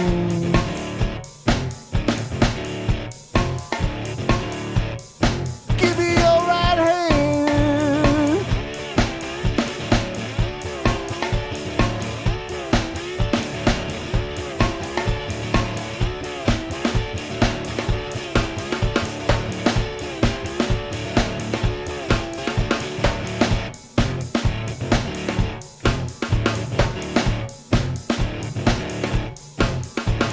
The blues is a low down and a shaking chill. Yeah, it's preaching now. If you ain't never had 'em, I hope you never will.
When I preach these blues, you come on in, take your seat and sit on down.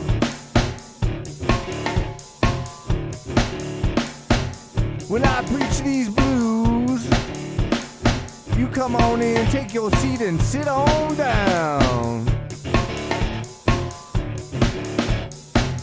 And if the spirit moves you, if the spirit moves you, and if the spirit moves you, Lord, if the spirit moves you, jump straight up and down.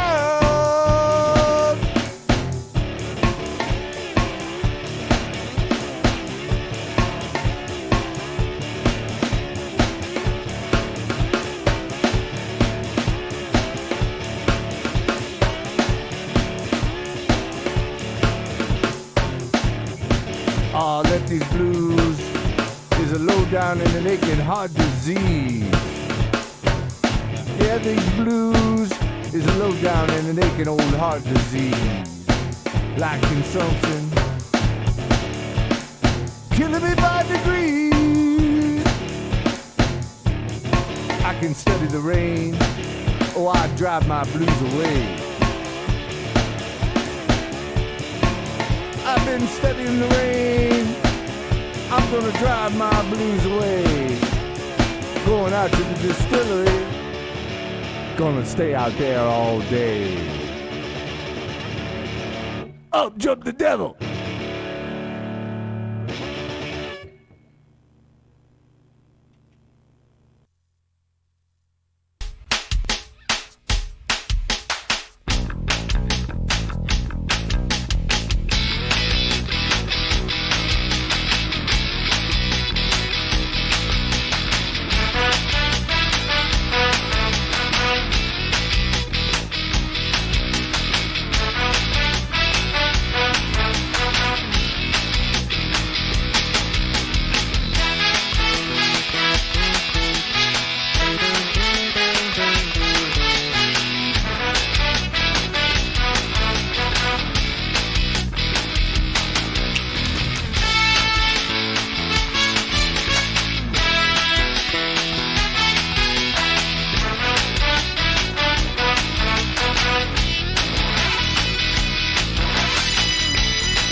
Welcome back to 10-Cent Beer Night. We're talking about the potential Stipe versus Professor Psyops fight we should have on PolymerCityRecords.com. I'm Seth. I'm Bob. And there you go. I tell you, good thing you're young, man. Because I couldn't do that. There you go. Oh God, I'm getting up there in age. Hey, what did you find? I was doing something last night, playing around on my computer, and I never knew that they have a mascot Hall of Fame. Really? Yes, they do.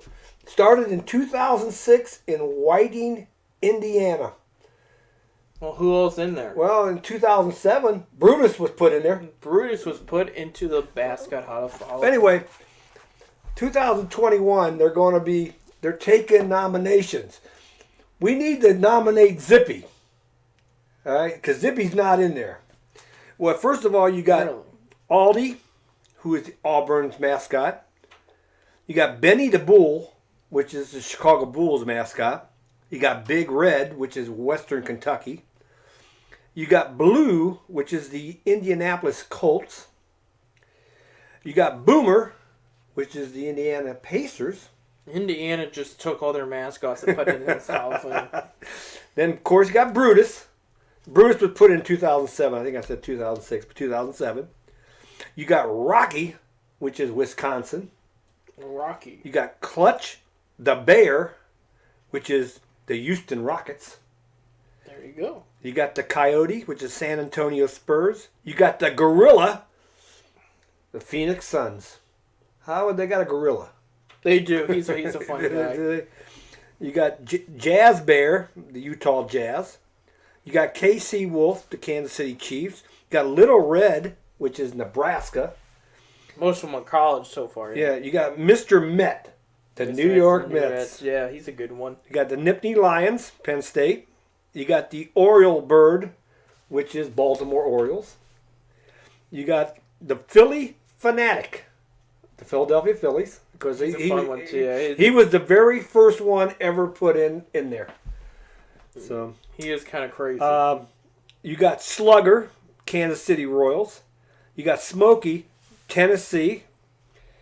You got Tommy Hawk, and he's the Chicago Blackhawks.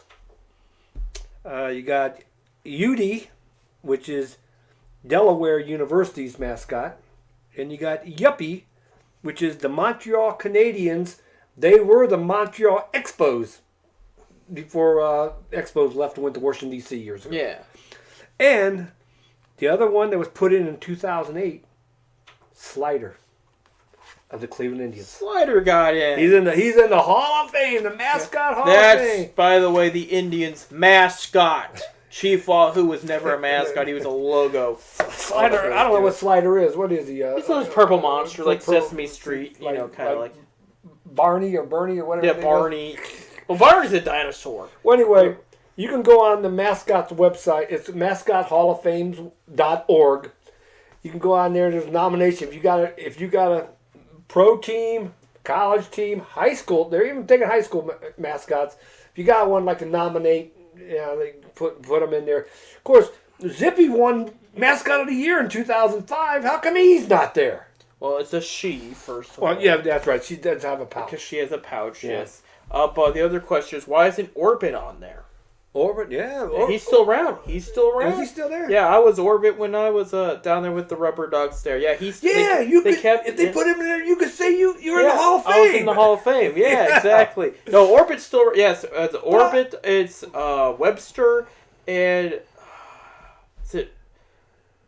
Fiona is the girl? I think it's something like that, Fiona. I don't think it's Fiona. If you're ever over towards the Chicago area, Whiting is the last city in Indiana going into Illinois. There it is. Lake Michigan. You can't miss it. It go. borders Lake Michigan. You can go to Whiting. I looked at it last night on the website. It looked like a nice building. Nice. They got them all in costumes or whatever. They got a fun room for the kids and stuff like that.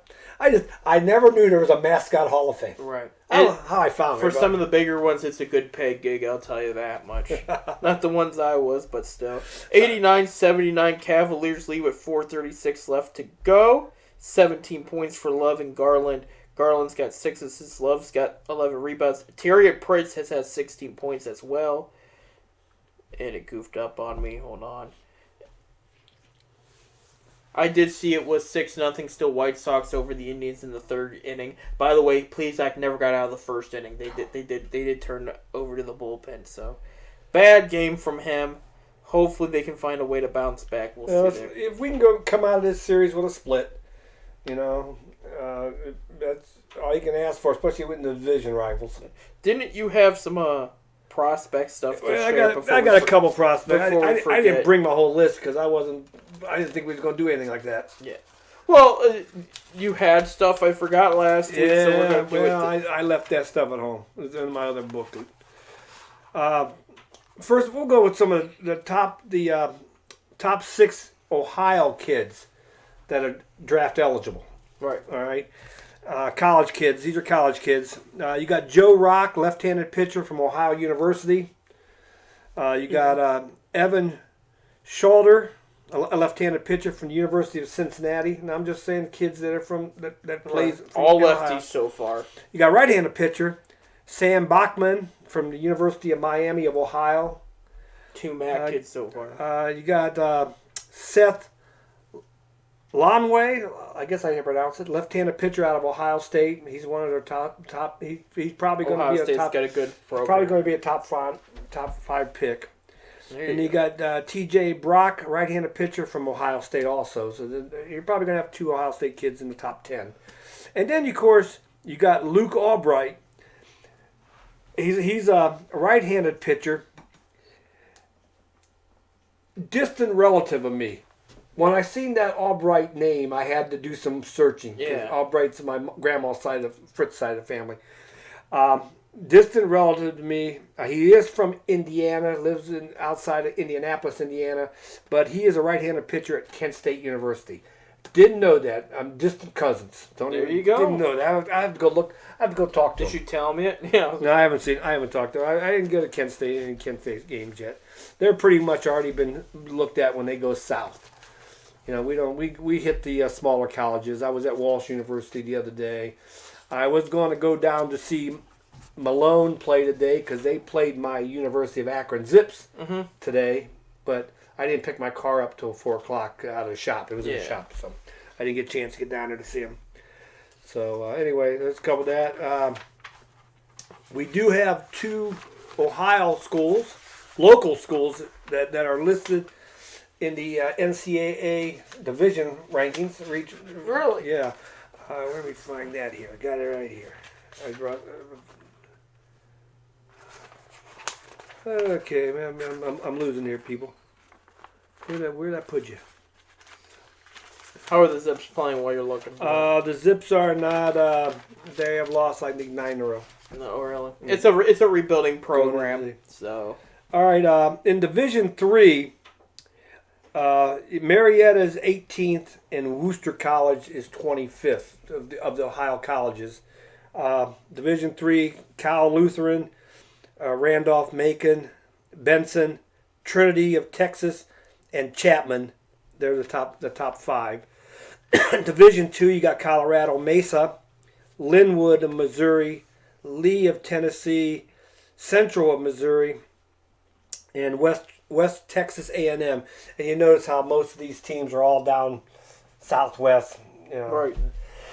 Now, in Division 1, the big boys, you got Arkansas, who's number 1. You got Vanderbilt, number 2. Texas, number 3. Mississippi State, number 4. Tennessee, number 5. Ole Miss, number 6. Louisville, number 7. Texas Tech, number 8. East Carolina, number 9. And a shocker. And they're having a hell of a good year. And they're going to probably have about 3 kids drafted off that team in South Bend, Indiana, in Notre Dame. Really? And they're not known as a baseball school. That's why I'm kind of surprised. Yeah. But they're rated 10th in the NCAA rating, which is pretty. It shocked me when I seen that. And then I went over to look at the prospect report last night and some of the names, and there's a lot of kids from that are. Cause that's not my territory. I don't get over there, but I was shocked to see that. I haven't really been following that. I don't follow the South that much because my territory is Midwest. Right. You know? Well, and it's interesting too. While you're talking about that our schools, even Ohio State, even Ohio State's had a good program for a while. And you look at the MAC schools, and everything. It's not really, how should I say this? People don't go out of their way to go to these baseball games over here. Where down in the South, it's a completely different story. They were talking about Arkansas has such a great program that, the suites. So we've been to Zips football suites and everything and enjoyed those and whatnot. But over there, it's $25,000 a season. Yeah. Like, it's such a different world over there. And you do look at the baseball, college baseball World Series. Most of the teams are from the South. And I think it has something to do with the weather's nice. Well, if you look, and I just was checking earlier, Texas, we'll go with Texas. They're 25-5. Mm-hmm. So they have already played 29 games. Akron, I think, just got their 18th in, 18th or 19th. I mean, they haven't hit 20 yet. Right. So I mean, they play a lot more games down there. They play year round, especially out in the West with Arizona, right? Because of the weather. And the kids, especially Florida and stuff, those kids play year round. I was out in Arizona, and Arizona is big baseball. We're Ohio here, we're football. I mean, high school football is a big thing here. High school baseball is big in Arizona. In Arizona, they played football on Saturday afternoons. Half their stadiums down there don't have lights in the football stadiums. The baseball stadiums do. And it's really weird. The baseball stadiums are bigger than the football stadiums. I've been to this one high school, and I'm looking at, man, is that a minor league park? That's our home. And I was asking one guy, one of the teachers. He was a teacher, wasn't a coach. He said we average about 2,000 to 3,000 a game for a high school game. And I said, what about your football? And he said, well, maybe the parents will show up. Exactly what he said. Football's not big out there. Unless you get to the Arizona and Arizona State, the football where they recruit from all over the country. Right. But high school baseball, that's why those Arizona kids are tough. I mean, it's pushed on them. Baseball's big out there. I mean, I seen high school fields out there that they're little canal parks. It's just really weird. That's nuts. I've heard about, a little bit of a different view, but, in Texas, high school football is a religion down there. It's a religion. And they have stadiums like our... Wasn't that movie Friday Night Lights? Wasn't that based out of Texas? I think it was, yeah. A lot of people said it was Maslin. A lot of people said that was Maslin. No, that was Texas football. That's Texas. That's interesting. They came up with that. That was Maslin. No, it's kind of like our what's the Infocision. they have stadiums that look like that for high. Now I know high school teams play at Info Stadium, but I mean like packed multiple games down there in Texas like that. I'll be honest with you. I remember years ago. I mean, I've been to high school games up here lately. The last couple of years. We're in my hometown. I go down there and watch them play, and it's nothing like we used to get when we were kids. I mean, how many people go to those games anymore? It's nothing. I mean, we used to go. I remember we used to go Turkey Day, Thanksgiving morning. We had the annual city championship game at the Rubber Bowl, the old Rubber Bowl, and 24 to 30,000 people on Thanksgiving morning would get up and go to that city championship game. You didn't even go to the school that was playing. You just went. That was tradition. Right. That was a big thing here. And of course, we lost that when the state playoffs decided to add more and more teams. You're only allowed to play so many games, and like that. We used to have the City Series would play. You was allowed at the time 11 games. So you had the top 2 teams go to the championship. That was your 11th game. Right. Playoffs were games. Now you can't do that anymore unless you don't make the state playoffs. Because they add, and furthermore, they're adding 4 more teams to each division next year in state football. So more teams are going to make it. So you ain't going to have the City Series playoff if Bookton East or Elletton East or they make the state playoffs. Because you're only allowed to play 15 games total in the state of Ohio. 10 regular season, 5 for the playoffs if you go down the line. So you can't have no tournaments anymore, no league championships. And let's face it, majority of the schools, you're good enough to win your league, but you ain't good enough to win a state title. So you want to win that league championship. You want to be league champs. Of course, we want to go to states too. Everybody wants to go to state playoff. Can't go win the state if you don't go to the playoffs. But you want to play your championship game. That's because odds are that of the 795 schools in the state of Ohio, there's only going to be 6 champions. Right. There's only going to be 6 divisions. So but there's a different world right there. But I wonder, did they add playoff games to give schools and pros better looks at some of these kids? No. Or is it money driven by? Well, it's money driven by the playoff system because the state makes the money now. The schools don't make it. You make your that makes sense. If you make your money, if your home team, your concessions, it all depends what league. The City Series, I know the City Series, they split. They split whatever the gate is. Right. So if you're playing at Ellett, we'll say Ellett, and Booked will come in and play you there, Bookto's getting half the gate receipt, but you make all the money on the concessions, the program sales. The home team makes that money. Some leagues are like that. Some leagues, the home team makes it all. So that's the reason why you want to try to get some. That's why Massillon has 8 home games a year. Of course, they're independent, but they pay teams that go there. Last year they paid Firestone $7,500 to go down there and play them. Because nobody wants. They want a home game. Well, first of all, the City Series. There's only of the 7 schools in the City Series, 3 got stadiums: Ellett, Kenmore, Booktle. So the other 4 schools don't have home fields, so they got to either use one of the other schools, or they travel. And most of their games are travel on the road. So that's nuts. But anyway, the state, once the playoffs start, the state makes the money. They get the gate receipt. But they also pay the referees. You do get to keep your concession money if they use your field as a state playoff game. But everything else, I think that's fair. Yeah. Yeah, state takes it all. But and they did add 4 for each region. Instead of 8 making it, now there's going to be 12 in each region. So that's a lot. And the top 4 is good. Yeah. So you might as well say of the state playoffs next year, of the 750. 350 is going to make the play. Half the teams are made the playoff. So you're going to have losing record teams in the playoffs. It might happen in the NFL now that they open more playoff spots, and now there's no 500 record teams now with the 17th game there. So that's what I think that's what they're trying to do. They're trying to make it. Everybody eventually going to make it. In high school basketball, high school football, everybody makes it. If everybody makes the state tournament, In high school basketball in the state of Ohio, everybody makes it. You made no matter what you can be 0-50, and you're in the state playoffs.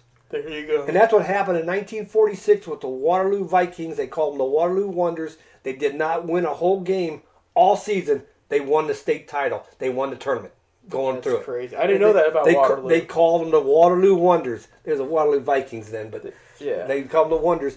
They were 0 and I think like 14 or 15, and they won the state title in division, whatever, the small division back then. The only thing I know out of Waterloo is drunks, so that's kind of There's some good people out of Waterloo. I met a lot of good drunks. All right. Hey, it is final and it is official. Cavaliers win their 20th game, 103-90 against the Hornets, so that's going to help them in the playoff race there. The unsung hero Tyrion Prince off the bench scores 25 points. Both Kevin Love and Darius Garland had 17. Love had 11 rebounds. Garland had 7 assists. Jared Allen had 15 points and 8 rebounds in his return there. Larry Nance Jr. played a little bit, not as much, but it's good to see those guys back. For the Hornets, real quick, Rozier had 22 points, 8 assists and 6 rebounds, 20 points for, I'm trying to remember his first name. It's Bridges his last name. Miles Bridges there you go. I think that's the second time on this show, not today, but in the past I have to look up his name. But Cavaliers win, so that's a good thing for the Cavaliers. Bottom of the third in Chicago, it's still 6-0 White Sox right now, as Zach Plesac imploded there. So thank you for sharing that, Bob. I do got one prospect I watched the other day that I'll tell you about. All right. Off air or right now? Okay. Right now. If you want me to tell you, go. I got one prospect. Sure. I went down to Lyons High School. Lyons is past a little south of Canton.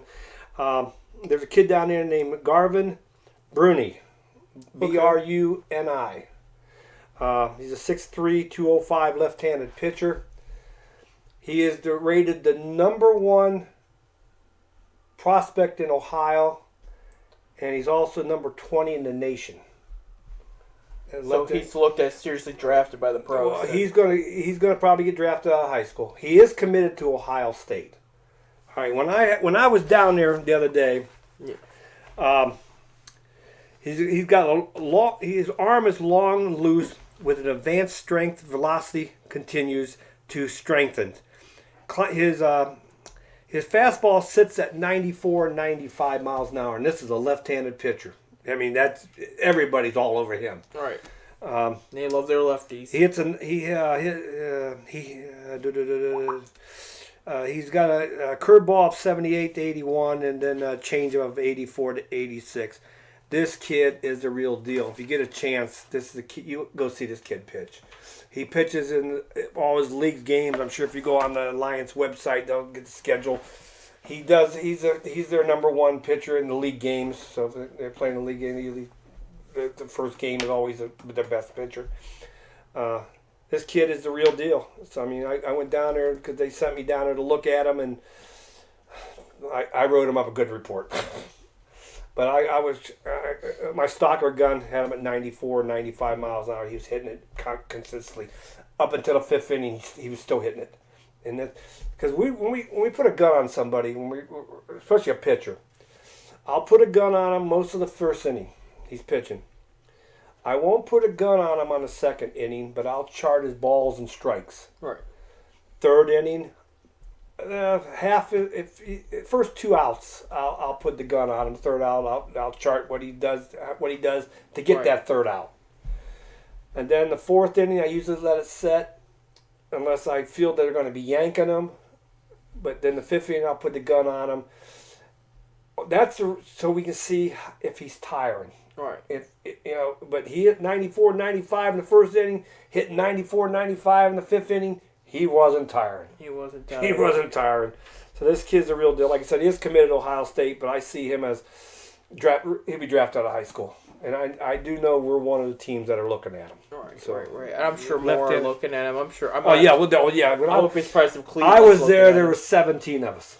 So so he's getting a lot of. Are you allowed to talk to him? Or yeah. That rule? Okay. I didn't talk to him personally. I talked to his mom and dad. Okay. I didn't know what the rules with that one, because you see people in football all the time getting in trouble for saying something, to a freshman recruit or something like there's some. You're allowed to do it during the season. On the off season, I cannot go to him. I cannot talk to him. I can go watch him play some summer ball. I can talk to his parents, but officially, unless he's 18, 19 years old, I can't legally talk to him without his parents or his coach's permission. So usually I'll ask the parents, how old's your son? If they say 17, I say, I'm Bob Fritz. I'm a scout. Here's my card. I'd like to come and see him again. Could you email me his schedule? And they'll do that. Now, if he's 18 years old, I'll ask him and say, do you mind if I talk to your son? If he's an 18-year-old senior, do you mind if I talk to your son afterwards? And no, go right ahead. I've never had one refuse. No. He's going to be a doctor. Leave him alone. I have never. Well, I had one that became a doctor. Yeah. Well, didn't Ubaldo Jimenez? Isn't he has his doctrine or something? One of the former Indians pitchers has a because his mom said, "I don't mind you going and try to play pro ball, but I need you to have a backup plan in case it doesn't work out." You should have a backup plan. Yeah. Baseball is not guaranteed. Right. But what? That's a hell of a commitment, though. Getting your doctrine and pitching. That's nuts. The fact he pulled that off is just. And I think we talked about this before. Like I said, I don't know if it's impressive, but I had a kid. We was all over him. A high school kid. I mean, all the teams were all over him. I can't remember. I can't remember where he was from. It was down the south of here, and he pretty much said, and he was going to get drafted, and he was going to be a high drafter, and he was going to be a guy that's going to make a little bit of money. Yeah. On signing bonus. But he refused. He refused. He said, I love the game of baseball. This is as far as I'm going to go. I want to be a doctor, and I'm going to Case Western Reserve. Well, good for him at the end of the day. And that's what he did. He'll still make the money. After high school, he sort of dropped off the face and never played Roy Hobbs or. I hope he made it. I hope he made it. I lost contact, but that's just the way he was. He loved the game, but he wanted to be a doctor. That was his lifelong dream. What's his name? Jason White, like a quarterback for Oklahoma. We're talking back in the day. I can't remember. I think he would have been in the 2003 draft, the Roethlisberger draft, maybe. But there was a guy out. He was high. I mean, again, Oklahoma looked as this kid could be NFL star caliber type player, and he said, "I want to get my engineer degree and use it." He said, "I just wanted to play college. I'm done after my seniors." Well, he wanted a healthy career, and he was really smart and. I would have to look it up. Well, there was some. I mean, these kids playing college ball. No matter what sport you're in, and baseball especially. Have a backup plan. Get your education, because of all the high schools and all the colleges in the United States and Canada, and South America, and these kids all coming out. 1,400 kids are going to get drafted of all these players. Now you think about that. But there's no guarantee. Get your education. Get the education. I tell these kids, get your education, because we might draft you, but how many kids gets drafted and they're out of baseball in 2 years? They're released. Because get an education. Exactly. I do take that back. He did go in the 2005. I got the name right, by the way. It was Jason White. He did not get selected, and he did not get any looks for. And by the way, he won a Heisman too. He was good. And they said White became the only Heisman Trophy winner to be unsuccessfully in an attempt to play professional football. Just the third Heisman Trophy winner not to be drafted in the NFL after Pete Dawkins instead chose a military career. Charlie Ward chose a career in the NBA, which that's an interesting story. It sounds like. He did eventually receive a tryout from the Kansas City Chiefs, who opted not to sign him. Eventually, the Tennessee Titans signed him as an undrafted free agent in 2005 for 2 years, but White decided not to attempt to play, citing weak knees. White has expressed an interest in coaching, and maybe he'll make a great coach. Did he go into coaching? Let's see. Sometimes some of the greatest coaches, greatest players don't make very good coaches, and some of the players that wasn't any good are the best coaches. In all sports. I mean, look at Billy Martin. Billy Martin, to me, was one of the best managers ever in the game. You know, never. He was a bench warmer. Sat the bench most of his career. You know, but was probably the best manager there was. And you know what? He was a catcher. Catchers don't make good managers. They do. To answer your question first, because I noticed we're out of time, so just real quick. He did have a couple other jobs. They did make a bronze statue of him at University of Oklahoma, so that was kind of cool. He does co-own the Bricktown Brawlers, an indoor football league. That was in 2011, though. Some things have changed in indoor, but there's still some leagues, but I don't know. But he didn't really, no, it doesn't look like he really went into football. Real quick, last Indians update. I don't know if we're going to want it, but here it is. Oh, no. End of the third, 8-0 White Sox. Wow. This one looks fascinating as well. You can't win them all again, like he said. You win 90 games, you still lose 70 some, so it's going to happen. Go hang in there. We are out of time. Thank you for watching today. We will not have Bob with us next week. He is going to the beach. I am going golfing. He's going golfing down at Myrtle Beach over there.